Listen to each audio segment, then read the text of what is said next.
Hey sports fans, Coach Nick here and welcome to B-Ball Breakdown. I am pleased to have Paul Flannery of the SB Nation NBA page to talk to us about yesterday's game between the Celtics and the Charlotte Bobcats. So Paul, tell us a little bit about the Celtics game and what's going on. I mean, certainly the headline was that Rajon Rondo had a triple-double. And give us a little storyline of his, what's been going on within the last few weeks. Well, you know, Rondo, Kevin Garnett, Paul Pierce, they're the whole deal. If two of those three guys play well, they can win. If one of those guys is playing well, they really have a hard time winning. And so I think all of them have been kind of up and down, and Rondo's really kicked into gear a little bit lately. I was joking with someone last night saying, gee, I wonder who on Charlotte ticked Rondo off to get him so focused. You know, I mean, it's January. This is a veteran team. But he was awesome last night. I mean, he was on point. You look at his triple-double, that's great. He had two turnovers in 38 minutes. He was tremendous last night. So the old saying, as Rondo goes, so go the Celtics, it's a cliche, but it's totally true. And last night he was fantastic. Maybe his best game of the year. Maybe not considering, you know, the competition. Nothing against Kemba Walker. I think he's a tremendous young player. But all in all, I think probably Rondo's best, certainly most efficient game of the season. A typical baseline out-of-bounds play is when the ball comes in and they screen the inbounder in the corner. Very typical play at every level. But the wrinkle the Celtics do is they are now going to screen the original screener, Avery Bradley, and he blows by for a dunk. However, watch how bad Hakeem Warwick is on the help defense. Completely ineffective. Here's Michael Kidd-Gilchrist completely losing Paul Pierce on the weak side, not knowing where he is. Nice pass by Rondo, though. The Bobcats' offense does not run very smoothly, and they opt to go to Henderson against Avery Bradley in the post. The Celtics' best defensive player with a player in Henderson who's not a very good post-up player. Kind of head-scratching to me. Watch Hakeem Warwick's awful effort in transition as he gets back screen. They don't really call it out for him, and then he doesn't come over to Bass, and he gives him an open shot. Just watch the guys without the ball on Charlotte's offense. There's a lot of hesitancy, and people are just not really sure where to go, and as a result, they're not getting really good, focused play with purpose. Now, I want to show you a little bit of why I don't think Michael Kidd-Gilchrist will ever be a good shooter. Watch how he swings his elbow into the left before he releases, and then it kind of comes back out on the release. That is really bad mechanics. Kemba Walker has propelled them to second in the NBA in pick-and-roll ball handler. Unfortunately, they only do it 15% of the time. Walker is young and still figuring out how to finish against big men, where Rondo, in a nice contrast, will show you how it's done. You know how I hate helping one pass away, and Jeff Green is going to give you an egregious example of how bad that can be. Kidd-Gilchrist does have a little bit of ability to score from the high post as he blows by Jeff Green, who offers little or no resistance. And on this play, watch how Collins is going to keep his hand straight up so it's not a foul on him, but Jeff Green brings his arm down for the foul. I'm usually brutal on Jeff Green, but you know what? This is good defense by him here. What I call myopic offense is when the ball has to go to one guy, and this is Ben Gordon, and watch how Avery Bradley will dismantle it single-handedly. There isn't anything else left for them to do besides a screen and roll on top, and Michael Kidd-Gilchrist takes the worst shot in basketball with his foot on the three-point line, but he makes it.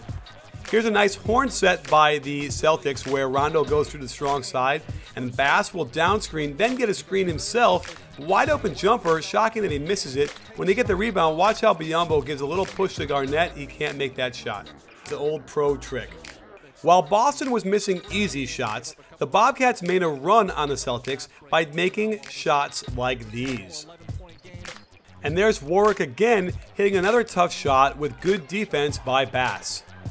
So after a number of easy shots missed, Rondo tries to go for fancy, dribbles the ball off the Bobcats' foot, and in the ensuing scramble, on a nice hustle play, they get the steal back, and Warwick drives and dishes, and they tie the game up in the third.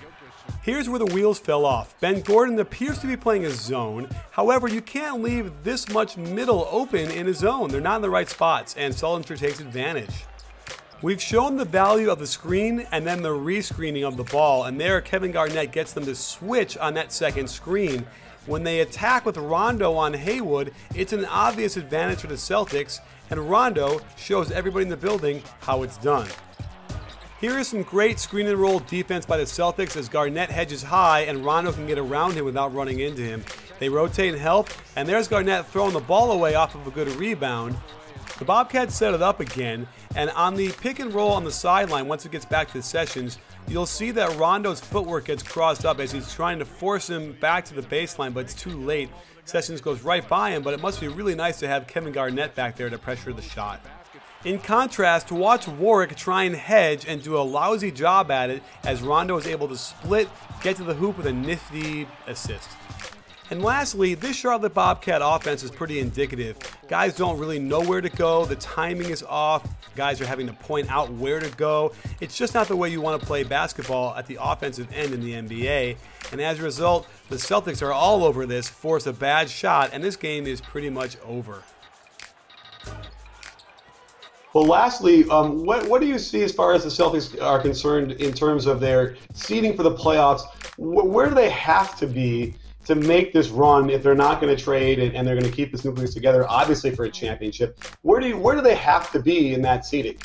It's a great question. It's a great question, and you know they don't look at the standings, or they say they don't anyway. I mean, they make a point of saying they don't look at the standings, but if you look at the East right now, and even Miami's struggling right now. If you look at the East, there's not much difference between 7th, where they are today, and say 3rd.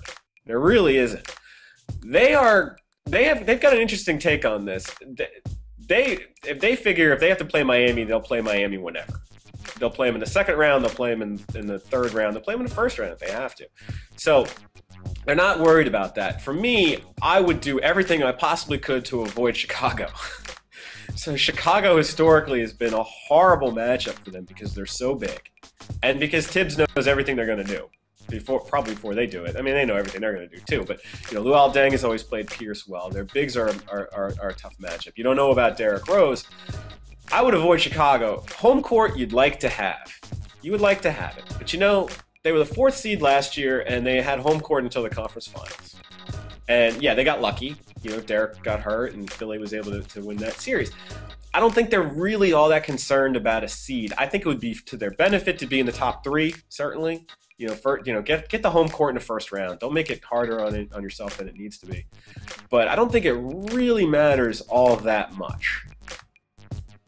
Interesting. Well, Paul, thank you for coming on to talk about the Celtics game. It'll be an interesting breakdown as we go through this. So don't forget, sports fans, to check out Paul on Twitter at PPlans and also at SB Nation, the general NBA page, for lots of great stuff that he writes every day.